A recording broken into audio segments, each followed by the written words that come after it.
খুব পরিশ্রম করেন, যারা সারা দিন পরিশ্রম করেন, তাদেরকে আমি একটা রিকোয়েস্ট করব, তাদের জন্য একটা জোরহাত করে রিকোয়েস্ট করতে এসেছি। দেখুন, শরীরের কে খাটাচ্ছেন, পরিশ্রম করছেন, ইনকাম করছেন, সব ঠিক আছে, কিন্তু একটা জিনিসে কিন্তু তাচ্ছিল্য করবে না, সেটা শরীর।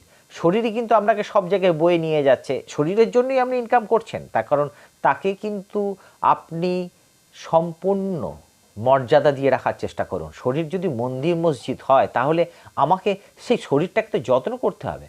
আপনার বাড়িতে যদি সবসময় ধুলোবালি পড়ে থাকে, ভালো লাগে? ভালো লাগে না তো।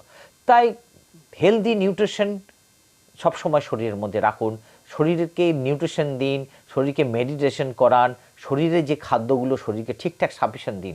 শরীরকে বঞ্চিত করে কিছু করবেন না, কারণ তার অভিমান হয়ে গেলে কিন্তু আপনি কোনো কাজটাই করতে পারবেন না। তাই অভিমানী শরীরকে কিন্তু সবসময় সচেতনভাবে বজায় রাখার চেষ্টা করুন, সুস্থ রাখার চেষ্টা করুন প্লিজ।